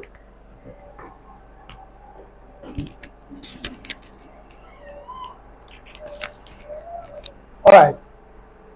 So purpose for administrative documents to guide administrative decisions, record organizational strategies, and document formal meetings and action points. So practical real estate example. So you are going to be using the real estate business as a case study. A real estate company must keep clear and well organized documentation to avoid disputes, especially in a crime like Benin City, Edo State. That business, you enter the business of real estate, documentation is a part that is something you cannot, taking it with nonchalance can land you into problems. So it is very, very important.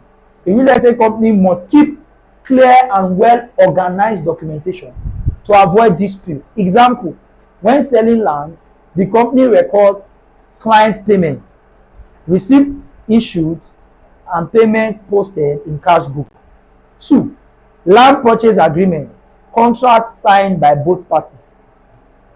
3. Property allocation file, contains plot number, client details, and survey documents. Staff commission records, shows agent commission payable after sale. So things like these are things that you cannot even not talk about. So as I'm marketing for, I'm a realtor or an affiliate working with, let's use Pinnacle Builder Homes and Properties for example. I'm not confused as to how much is my percentage for every deal that I close. That is a record, is a document, is there. So I know I'm not confused. So most times it's when I came here for the first time to work, or I work with Pinnacle too. I came here, I was given a document, I filled the document, I signed on the document. There was a guarantor that stood for me, my brother, and signed on the document to show that everything that is captured within this affiliate onboarding document, I accept and I agree with it. So it will be tomorrow now I sell a property and pay the normal commission that was captured within that document. I cannot wake up tomorrow and say no, I'm not collecting that one. I want to collect a higher percent. And tomorrow you sell a property of 100 million naira. Like I did all the work in the work, I did everything, and I am expecting 15%. It's not possible. You can be sued for it because you are going outside the contract. So it is very, very important. So this prevents misunderstandings, fraud, or legal issues. So this is an assignment. Please, let's take this one down. List and briefly explain 4 major types of business documents. List and briefly explain 4 major types of business documents. List and briefly explain 4 major types of business documents. So after this, I just want us to have a short break so we can just relax a bit. But please, this assignment is very essential. Let's take it very seriously. The next slide is. Okay.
You are not there. It's not the same.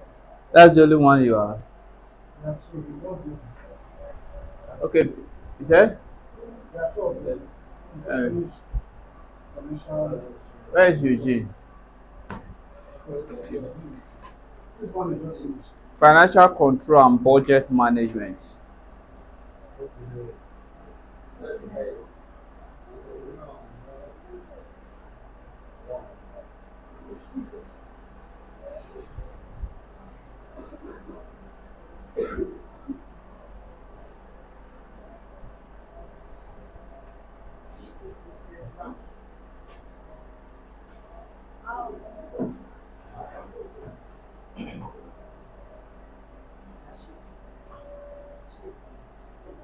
Jose, please help me with my other phone. Please help me with my other phone, my drawer.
for a name, but most times names are highly spiritual. Names are highly spiritual. I always tell persons that name is not just a sign of identity. So whenever you want to give a business a name, seek the face of God. If you are not a Christian, seek your face. Or if you are a Christian, seek the face of what? Of God. So that it should tell you a name, and that name carries the mission of that business. So you should not just register a business, for example, what the Lucius errand is a good one. It just shows that that business is what is for errand. I make those mistakes initially when I started, but at the long run, I found out that it's not really good. And by now, if I'm not mistaken, I have about 6 companies registered to our names, and those companies, we must not use one name when you are registering that business. I was making those mistakes: Pinnacle Builders, Pinnacle Sublime Alley, Pinnacle Brainiacs. But at the long run, I now found out that if you want to have a group of company, they must not be the same name. To have a group of company, Lucius, wherever, OZ, as far they have the same director and the same secretary, you can use it to have a group of company. So that was the mindset I was having. Okay, I want everything to be Pinnacle, Pinnacle, Pinnacle, Pinnacle. At the long run, I found out that it's not good. So when we are doing a business name registration, we should seek the face of God to get a good name, and we should not let that business to be subjected to just one objective. Make sure you add every other things to it. For example, agriculture, laundry mate, whatever you want to add to it, add it to it, and let the name not to be tied to one. For example, the some places use it though. Like if you buy fuel from some filling station, you find out that that company was actually registered with logistics, with the intention of logistics. But at the long run, they start doing fuel because the fuel is among the objective. Maybe oil and gas is among the objective of the registration. So we should try our possible best to have make our company registered, because next week we are inviting some facilitators that will be taking us on taxation and what is it called? Taxation and proposal, how to draft out a business proposal. Nobody will fund your business if you doesn't have a good business proposal. That's the truth. Nobody will what? Fund your business if you don't have a good business proposal. So today we want to be talking on financial control and budget management. No wealthy man, there is no wealthy man on earth that does not have a habit of financial control and budgeting. If you are not budgeting, if you are not having a budget, then life will budget for you. If your finance is not being controlled by you, then the finance will control you. That's true. There are some persons that money control, while there are some persons they control your money. Just like, for example, you have a tap, like a channel that supplies you water in your house. You will see the plumber or the service engineer, and they put a bulb or a stoplet where you can control how the water is coming and how the water is flowing. So that's how you that owns any finance, you must put a system that you will use to control your finance. In this lesson, we'll be able to explain the concept of financial control. We're able to explain the concept of financial control. What is the concept? Why do we need financial control? Then we understand budgeting and its process, and learn how to monitor and evaluate our expenses. The truth is that many people are into business. The business is dead already. They don't know. But the business is just shadow of himself, because they don't have the habit of separating the business money from their own money. In our class yesterday, I was able to make us to understand that when you are in business, you must not run one stream of income, because if you are running one stream of income, you are not helping that business will die. God gave us 2 legs. When technology advanced, we have 4 legs. Why are we having 4 legs? Why are we having 2 legs? For stability. Because nobody will hop with 1 leg and run faster than someone who has 2 legs. Anybody that has 1 leg, what do we call it? Disabled. So you are financially disabled when you have one stream of income. You are what? Financially disabled next when you have one streams of income. Financial control refers to the system, rules, process, and strategy an organization use to manage, monitor, and safeguard its financial resources. Financial control is defined as the process that organization or an individual use to monitor or to safeguard its finance. There might be a system that you do. For example, we have a ICT personnel here. We have so many apps that you can use to track your expenditure. We have so many apps, we have so many applications that we use to what? To track our expenditure. If you are the type who don't like writing, or before you get home, you forget your expenditure, you can use your phone, your notepad. There are so many software. Just go to Play Store. You can download it to help you. At the end of the month, you will see a statistics that will show you the one you are spending more. For example, I was able to teach in one of our services one day, in one of our program, youth program, one of the Valentine season, and so many questions were flying. We make so many persons to adjust their way of life. If you cannot take record of your finance, there is no way you will adjust. There is no way you will adjust. If you are not taking record of your expenses, there is no way you will adjust. If you are not taking record of your expenditure, there is no way you can control your finance. One of the biggest challenges we are having right now in Nigeria is the issue of recharging. The issue of recharging our phones. Since the very moment we start using our phone to recharge through USSD, many persons have lost out of control. Indiscipline is not the order of the day, because they cannot they cannot record their expenses. If you go at the end of the month, print out your statement of account, you will see the amount you are spending on airtime since you start using your phone to recharge is higher times 10 the amount you were using when you were buying recharge card. True or false? True. So you have to understand these things. You have to take record. I learned from one of my mentor. He said there is no money that enters his account that is not in his record note. That there is no money that comes out from his account without what? Without being documented. There is no wealthy man on earth that doesn't have financial control. It is possible for you to be rich by chance, but there is no way that you will be wealthy by chance. So for you to be wealthy, you must have financial control. Any man that does not have financial control indirectly is being controlled by his finance. And when money controls you, there is no way you will become God over that money. In a simple term, financial control is making sure that money is spent wisely, correctly, and accordingly to plan. They said that if you don't plan to fail, directly or indirectly you are planning. You are planning to what? If you don't plan, you are directly or indirectly planning to fail. So there is plan. Whether you are planning for good or you are planning for bad. So financial control is making sure that money is being spent wisely, correctly, and accordingly to plan. What is your plan? In this month of November, what has you planned?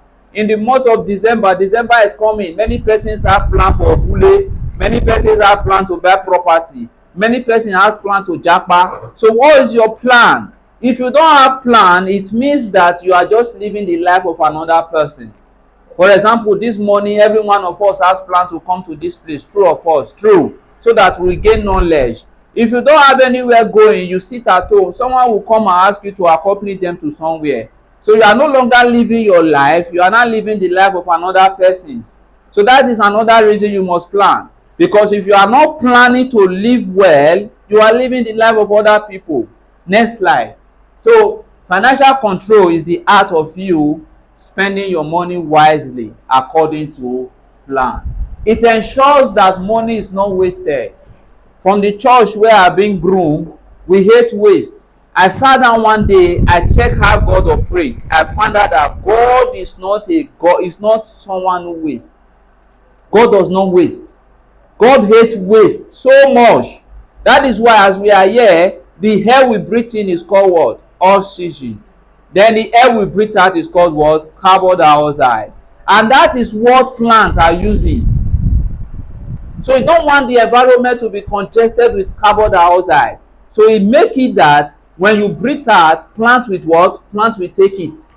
Then when plant release, then we will take it. It don't like waste. Look at the water cycle. When you get home, study it. You will see that our God is not a God of waste. Look at the nitrogen cycle. When you get home, study it. You will see that our God is not a God of waste. Even after you eat, then you defecate. That waste that is coming out from you, plants are using it too. Are you seeing that? Our God is not a God of waste. So the reason why many of us are still financially struggling is not because God don't like us or we are not God's favorite. It's because the capacity that God wants you to attain so that He will give you that financial freedom, you have not attained that capacity. Some of us are just 5 liters and we are begging God to give us 50-liter blessing. And you know, when they are turning 50-liter blessing upon inside 5 liters, what will happen? There's going to be waste and there will be overflow. So that is the reason why many of us are still poor. We have not attained that knowledge, we have not attained that capacity to be able to manage that resources we are praying for. How many of us is a good father that will allow our 2-year-old child to be driving a vehicle? Can you love you? John, I love you so much. You are my favorite boy. Take this vehicle. John is just 5 years. Go and buy me something because I love you. No. Any father that is giving his child those kind of gifts is sending that guy to the grave. So God will not send you to grave. He wants you to attain this quality, financial control. That is why He has not blessed you to that extent. There are some persons, the very moment they have money, they will start thinking of having 2 wives. There are some persons, the very moment they have money, they will start thinking of how they will be going to the old club. So because there is no financial control. And our God is not a God of waste. So He said money have wings. Any money that is being got hastily will what? Will fly. So many persons have had the money that will change their life, but because of lack of financial control, they have lost it. So why do we need financial control? To avoid what? To avoid waste. If you don't have financial control, you will waste it. Many persons have received money that they will use to build duplex, but the duplex is in their stomach. They eat whatever they see, they buy whatever they see, just because they lack financial control. In Pinnacle Brainiacs Academy, we mentor people, we raise people who will be able to manage their resources. There are some persons who receive 100,000 as their salary monthly. They are living well, they are living happily than someone who is receiving 1 million. Because that person lack financial control. Fraud is being minimized. When you have financial control, fraud is being minimized. A few days ago, I was talking to one of our clients. He said that he has a system whereby it did not allow him to transfer more than 300,000 per day. I said, why? He said, because of fraud. He don't want, because of the society we are living. Is it wise idea? True or false? True. If, for example, his account is being hacked, the only money you can take is 300,000, and he has over maybe 10 million or 20 million in that account. So for him to be able to avoid fraud, he has a financial control. In our company, Pinnacle Builders, Homes and Property, we don't thoroughly search rubbish. Whatever you spend, you will give account of it, because me, I also take account of what I'm spending. If I send you an errand, you are supposed to come back and give me what? Report. True or false? True. That's how it is. It's a financial control to avoid fraud. If you don't have financial control in your company, everybody just come chook hand into the purse and go, chook hand into the purse and go. They will be stealing from you will not know. Because if your workers find out that every money that enter the account you take from it, they will still go there. For example, you run a supermarket, there is no financial control, there is no record, there is no auditing, there is nobody to checkmate how money is being spent, how money enter the account, how money comes out from the account. Hear me out. There will be a maximum fraud in that organization. Spending aligns with organization goals. In a company, we do financial control so that we can spend according to organization goals. Business money is not the money we should use for charity. Business money is not the money we should use for obule. We buy fuel to do important things. So financial control make you to understand that when you are in office, you don't have anything to do. That is not the right time for you to work, to earn gen. Because if I walk into the office, I see you earning gen to receive fan or to charge your phone when you are not using it for important things, you will buy the fuel. Because we are practicing what? Financial control. Or because you have fuel in your vehicle, that is the time you want to start using the company vehicle to go and see your loved ones or to see your friends. So you will pay for those things. So spending aligns with organization goals. That is one of the reasons why we practice financial control. Income and expenses are properly tracked. I've said this before. So if you don't have financial control, you cannot track your income. You cannot track your expenses. There was a day I called Eugene. I said, come together, let's do auditing. We audited City of David. We're able to know our profits. We're able to know our profits from inception, the money we sell, the money we spend, both for inspection, both for clearing, both for this and that. We have all the expenses. We did it, analyze, okay, these are profits we made from this place. So if we want to do perimeter fencing, will this money be enough to do it? If it's not enough, what do we have to do? So that we will not make similar mistake in any other estate. So why were we able to do that? Because of financial control. Without financial control, there will be no proper tracking. And if you cannot track your growth, there will be no growth. Any growth that doesn't have track record, there is no growth. Any growth that doesn't have track record is not growth.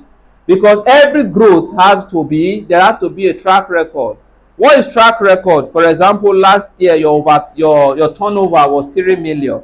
This year your turnover is 5 million. How were you able to know your turnover? Because they were proper documentation.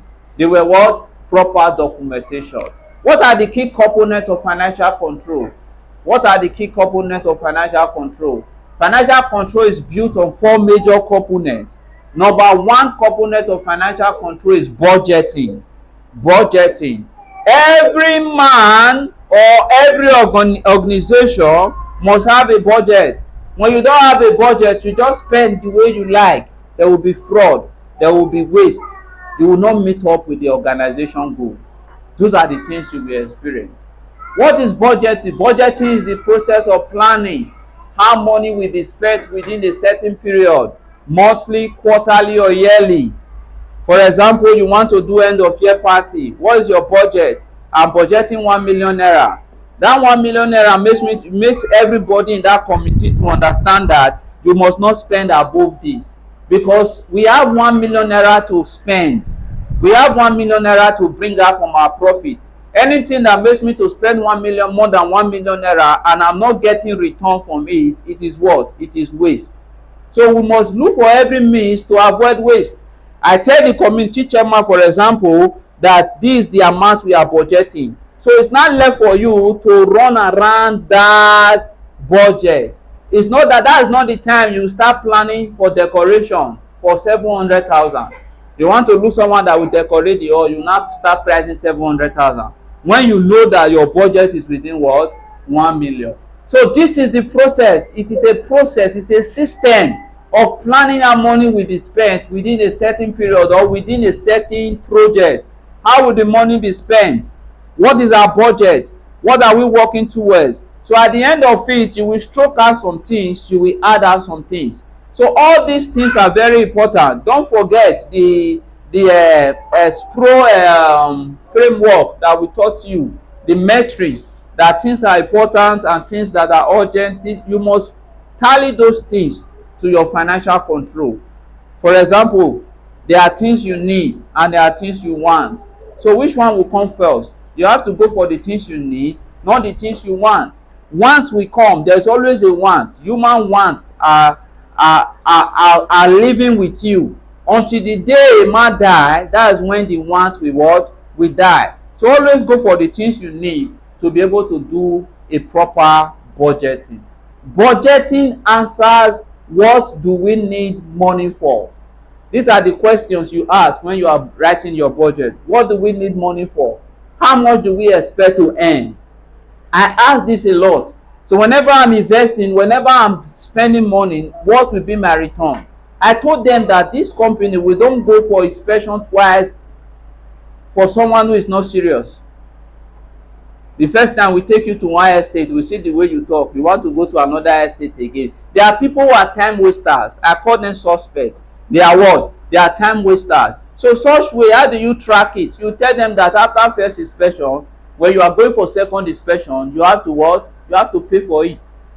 So they will be serious. If you don't want to pay for it, then you have to make initial deposit. By making initial deposit, will make the person to be serious. Are we together? So budgeting answers this question. One, what do we need money for? Is it important for us, or is it something we need? Is it something that we wait? Should we do this one first, or should we do the other first? How much do we expect to earn? You are budgeting, and what you are budgeting for is not bringing return to the company. It's not bringing return to you. It's a wasted effort. It's a what? Wasted effort. It's a wasted effort. How much should we allocate to each expenses? First of all, you list out wherever you need. This is the first question. What do we need the money for? List it out. Then you now know, what am I going to earn? What am I going to benefit from this thing I want to spend this money for? If it's something that is not going to benefit you, what do? You trash it. Budgeting helps organizations to stay within their financial limits. You will not go and borrow money to do projects that you are not going to earn for. For example, some persons, they borrow money to do marriage. Have you seen that? They will lend money. Next slide. They will lend money to what? To do marriage, to finance marriage. At the end, they will start working to go and pay for the marriage that they did 10 years ago. So expenses monitoring, that is number 2. We said it has 4 components. Budget, it has 4 components. Financial control has 4 components. We said 1 is budgeting. 2 is what? Expenses monitoring. This involves tracking actual spending versus budgeted spending. This is what? Tracking actual spending and what? Budgeted spending. We have what we call budgeted spending, and we have what we call actual spending. After you budget, you will not check out, did I actually spend according to my budget, or did I spend above my budget? Then it helps manager to ask, are we overspending? Where can we cut costs? A good manager, why is it called manager? A manager is called manager because he is able to manage the resources, he is able to manage the manpower that is within his disposal. So that's why it's called manager. So if you are not a manager, if you are not a manager that asks this question, are we overspending? Where can we cut down costs? That person is no longer a manager. It's called what? A damager. It's either you are a manager or you are a damager. So you have to check yourself. How do I spend? Are we overspending? Where can we cut down costs? Instead of us to go to inspection every day, why not do it once in a week? Why not compile these people together? Look for a way to check on them so that they will not carry our money to another place. Why can't we do follow up and make sure each estate, we visit that estate a week instead of doing inspection? At the end of the day, each inspection may cost 20,000 for fuel. At the end, you are spending 100,000 a week for 5 days of going to one place, and you are not selling. At the end of the month, that is 400,000 naira. In 1 year, that is about 1.8 million naira. So are you actually making profit, or you are making loss? You are making loss. So if you now call down that, okay, let us be going to one estate per day, you are spending 20,000 a week. A year, you will see you are spending just a quarter of what you are supposed to spend if you are not doing proper financial control. Which department needs more funding? Like in real estate, you see that the marketing department need more funding because they market a lot, they spend a lot in doing adverts, they spend in going out of art to outreaches. So you will check which department need money, which department need more funding. Tools include expenses sheet, tools you can use for tracking your expenses or monitoring your expenses. we have expenses sheets, we have cash book, we have monthly financial reports. All these things you can do it either you are using the ICT system or you are using the manual system. You can use your book, you can use your hand, you can use anything, provided it's something that you can run to when need arise. So you must be able to monitor your expenses. Number three is what? Internal audit. You must have your internal audit. That was what me and Eugene always do. At the end, because it's the one who keep my record most times. So I keep my own personal record myself. Sometimes I screenshot. If I'm not able to write, I will just screenshot. After doing the transfer, I screenshot at the end of a week, because look, your brain is too small to keep those records. So you must have your own way of keeping record. So internal audit. Internal audit involves periodic checking of financial record to ensure accuracy and compliance. It might not be every day. It might be once in a month. It might be twice in a month. It might be every once in 2 months.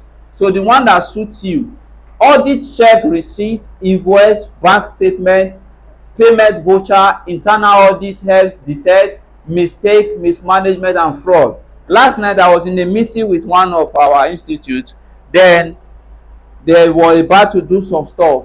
They said we have to go and print bank statements for about 2 years to check if there's any lapses.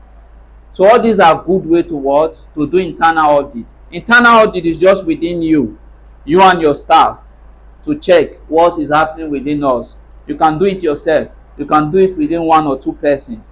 Then we also have external audit. External audit is, for example, when the company is large, then they are bringing external auditor to come and check what you are doing. That one is not being done by you. It's being done by external auditor. So that's called external audit. We have approval system. Look, in life, if you want to grow, make sure you have a system. Make sure you have what? A system. What do I mean by a system? When I got married, I made sure that I and my wife, we have access to our phones. She can check my phone, I can check her phone. We use the same password. That is what? A system. Why is it a system? I'm a human. At times I might want to go wrong way. Before you do that for 1 week or 2 weeks, you will find that some persons has created a system in their relationship that the WhatsApp you are using, your spouse will have it in her phone. Why? Because of transparency. Approval system. In a company that there is no approval system, that company will crumble. In a marriage that there is no approval system, that marriage will crumble. Are we together? So let there be an approval system. Before you spend money, who is approving it? Who is checkmating it? If there is no anybody, if there is no one that is checkmating it, there is going to be a disaster. This involves authorization procedures before spending money. For example, in some churches, you will hear that 2 persons to sign or 3 persons to sign. One is mandatory. It might be the director, it might be the manager, it might be the director, it might be the president. But there should be an authorization system. If not, everybody will go there and what? And chook hand into the purse. So requisition form. We use this in our church. What is requisition form? Requisition form is a form. For example, we want to buy fuel this morning. You will bring the requisition form. It will be filled by manager. Then I will approve it. Then you will be the one to go and buy it. Are we together? So requisition form, you cannot fill requisition form and approve it yourself. So one person will fill, while another will approve, while another person will go and buy it. You cannot be the one that is buying and approve. It's wrong. It's no longer a requisition form. It's just called a receipt or a record note. So the requisition form is a system whereby someone will approve while the other person will go and what? Get the items. So management approval. So for example, you want to go for yearly leave, or there's a expenditure that want to go. Management must approve before you do any financial expenditure. Payment voucher signed by supervisors. All these are records you must put in place, because if there is no track record like this, you cannot eliminate fraud or you cannot fight fraud in any organization. It ensures money is spent only when necessary and by the right authority. So that's what approval system do for us in our organization. Step in preparing a budget. What are the steps we need to take when we want to prepare a budget? Budget preparation requires thoughtful planning.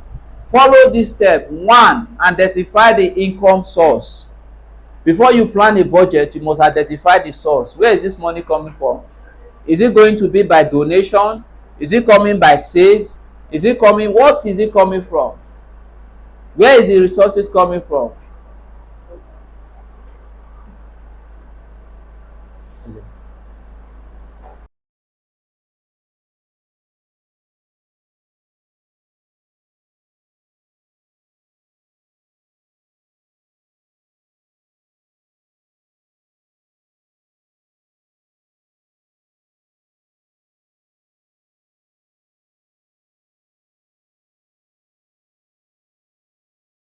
We are talking about steps in preparing a budget.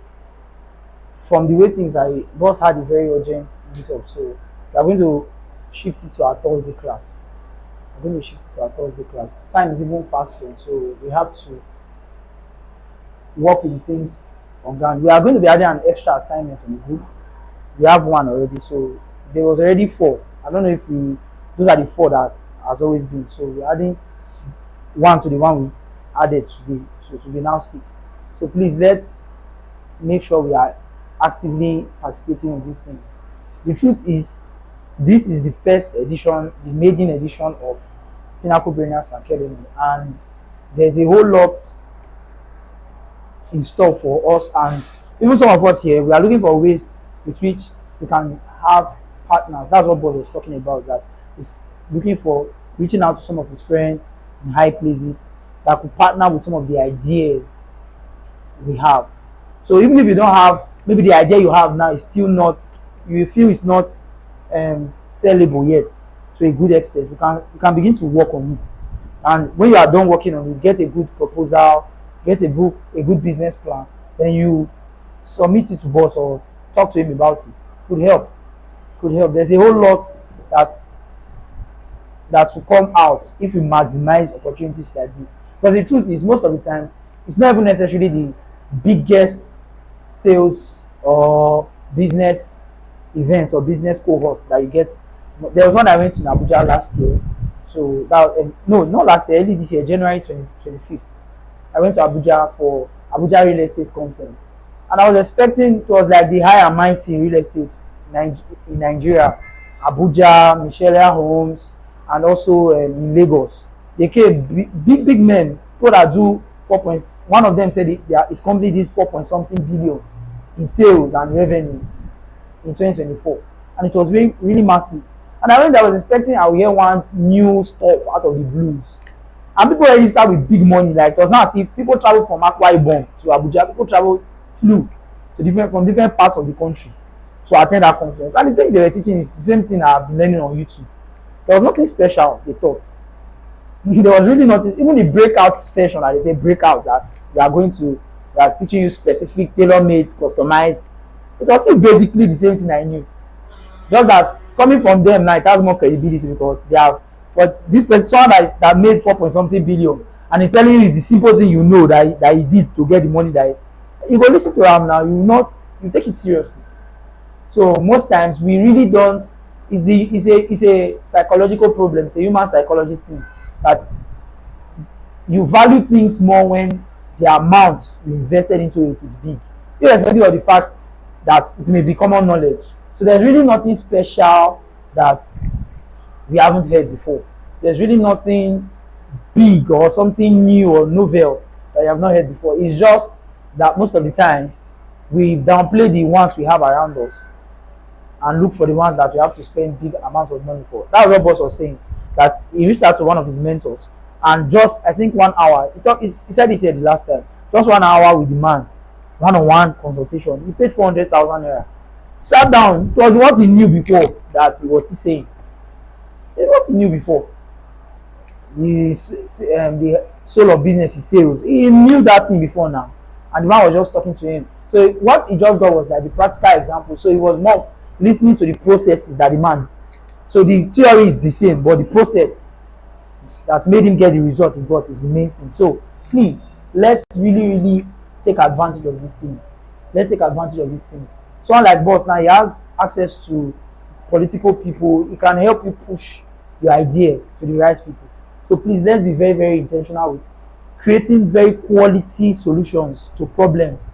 So I believe the reason why every one of us are doing what we are doing is because we have found a problem in society, and we feel that the way we offer solutions to that problem is unique and different from the way every other person offers. And our own has a uniqueness that no other person has, that can be of better benefit to the person we are arranging it to. So please, let's be very intentional with these things. Let's be very intentional with these things. Like Miss Ose, Miss Ose, every time. Miss Favor, Miss Favor and boss, they are doing. I'm not going to be sleeping on that importation class. I'm going to be taking it very seriously, and because you don't know where God will take bless you. So I'm not going to be sleeping on it at all. So things like that are things we shouldn't just joke with. Shouldn't joke with. So please, let's be very intentional up and doing with our class. Everything I want it to be that we that are here at least that are always showing up, and some of them online are always showing up. We benefit from the incentive that is on ground. We are not joking. We are not trying to cajole anybody. It's what's already on ground, and I know it, but I'm not permitted to share. But at the end of the day, if you can meet up with those things, you get something. You get something, and you get encouragement. A lot of things are there, recommendations. So please, let's be up and doing. All right, so that will be all for today. That will be all for today. So boss has some things to attend to. That will be all for today. Then Thursday, the attendance is always very, very discouraging. It's not encouraging at all. Please, I know that 8 to 9 could be a bit, and most times network too is very bad in some areas. Network is like mama now. The last time a network 2 times now network has been very bad, and even me at a point I was having issues with network. But let's just try and be in attendance as much as possible. It will help us. Thank you very much, everyone. It's a privilege to know every one of us and talking to every one of us. Thank you so much.